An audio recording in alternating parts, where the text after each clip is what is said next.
Bienvenue chez Agissons Ensemble. Nous vous souhaitons une bonne écoute. Bonjour à tous et bienvenue dans Redessine ton avenir, le podcast qui va vous aider à devenir l'acteur de votre propre vie.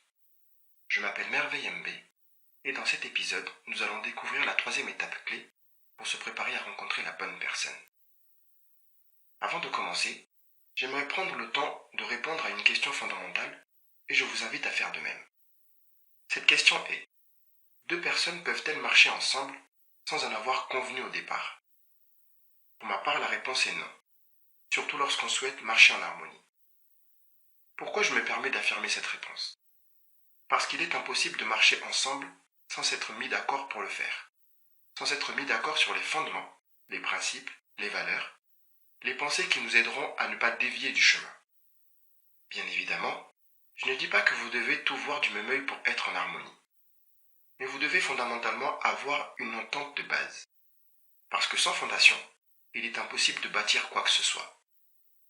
C'est pourquoi il est important de vous préparer d'abord à rencontrer un être semblable à vous, avant de commencer à fréquenter quelqu'un.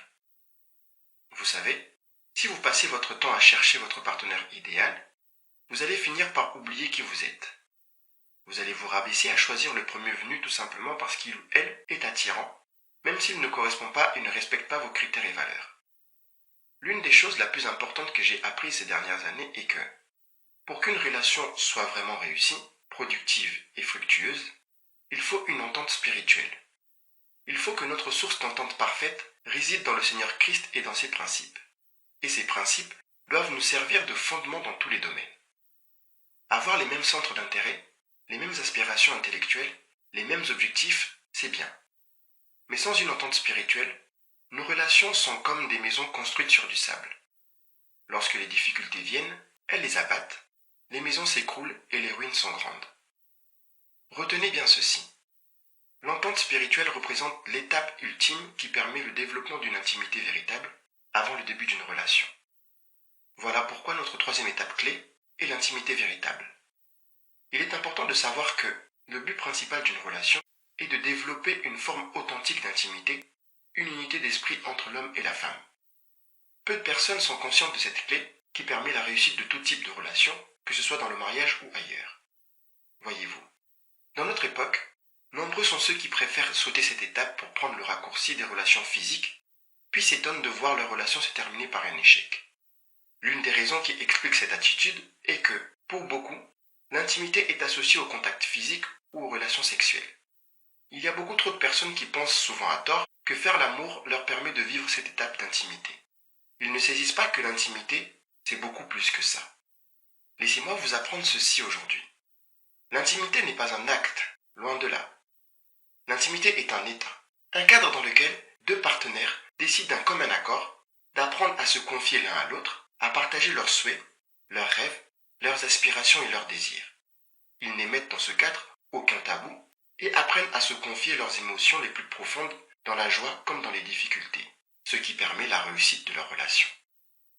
Si vous prenez le temps d'observer la plupart des relations ou des mariages de notre époque, vous allez remarquer qu'un grand nombre d'entre eux ne vivent pas l'intimité véritable. Ils ne se rendent pas compte que les racines du succès ou de l'échec de leur relation sont apparues dès qu'ils ont commencé à se fréquenter. Il faut savoir que ce sont les habitudes, les attitudes, les façons de penser que vous manifestez au commencement de votre fréquentation qui vous poursuivent jusque dans votre mariage. Par exemple, si votre mari agissait en macho quand vous avez commencé à vous fréquenter, il est de ce fait tout à fait normal de le voir continuer à agir ainsi dans votre vie de couple et dans votre mariage. Vous savez, au travers de mes coachings, je me suis rendu compte que l'une des raisons principales de rupture dans notre époque, quelle que soit la maturité de la relation, est le manque d'intimité. Pourquoi? Parce que nous vivons dans l'ère du romantisme, de la manipulation, des clips vulgaires et de la consommation rapide. Ceci nous conditionne à avoir des attentes irréalistes d'une intimité immédiate. Cette attente irréaliste de l'intimité peut s'avérer très fatale pour une relation lorsqu'on est un consommateur d'intimité fast-food. Sachez qu'il faut du temps pour qu'une intimité véritable se développe. Développer une intimité véritable, c'est développer une unité d'esprit. Je vous invite maintenant à prendre conscience que vivre avec quelqu'un ne garantit pas l'unité, tout comme avoir une relation avec quelqu'un ne garantit pas d'être sur la même longueur d'onde.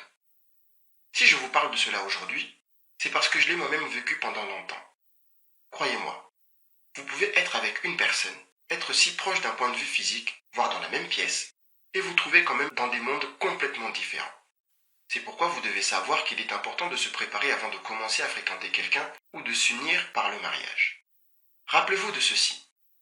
Lorsque vous vous préparez à rencontrer quelqu'un, vous devez avoir comme but principal à atteindre l'intimité authentique dans une unité d'esprit.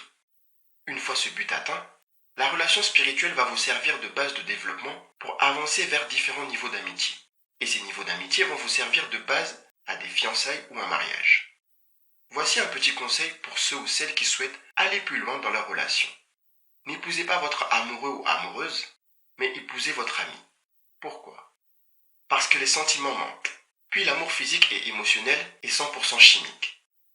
Si vous épousez quelqu'un par attirance physique ou par émotion, comme le coup de foudre ou encore en utilisant la phrase que beaucoup aiment proclamer « je suis amoureux », eh bien, vous basez votre mariage sur des réactions chimiques qui vont être aussi changeantes que le temps. Les célibataires. Quand vous entamez une relation avec quelqu'un, centrez-vous d'abord sur le spirituel plutôt que sur le physique. Puis faites ceci. Utilisez le temps que vous passez à fréquenter, non pas pour chercher un conjoint, mais pour faire grandir une amitié. L'amitié véritable, où des personnes partagent un seul même cœur et une seule âme, sert de fondement à toute forme de relation à long terme. Je pense que vous aurez compris que l'étape suivante pour se préparer à rencontrer la bonne personne est de découvrir ce qu'est l'amitié véritable. Bien, nous sommes arrivés à la fin. Si vous avez besoin de quelqu'un pour vous aider à entamer votre démarche, si vous êtes prêt à sortir de votre zone de confort pour aller du point A au point B, pour réaliser des choses qui sont vraiment importantes pour vous, sachez que toute l'année, je propose des ateliers de coaching, des séminaires, des conférences et des séances de coaching personnel en ligne et en live. Alors, n'hésitez pas à me contacter ou à contacter mon cabinet de coaching Agissons ensemble. Mon équipe et moi-même serons très heureux de vous aider à devenir l'acteur de votre propre vie. Voilà, je m'arrête là pour ce podcast. Il est temps pour moi de rendre le micro. Je vous souhaite un excellent week-end et je vous dis à vendredi prochain. Merci et à bientôt chez Agissons ensemble.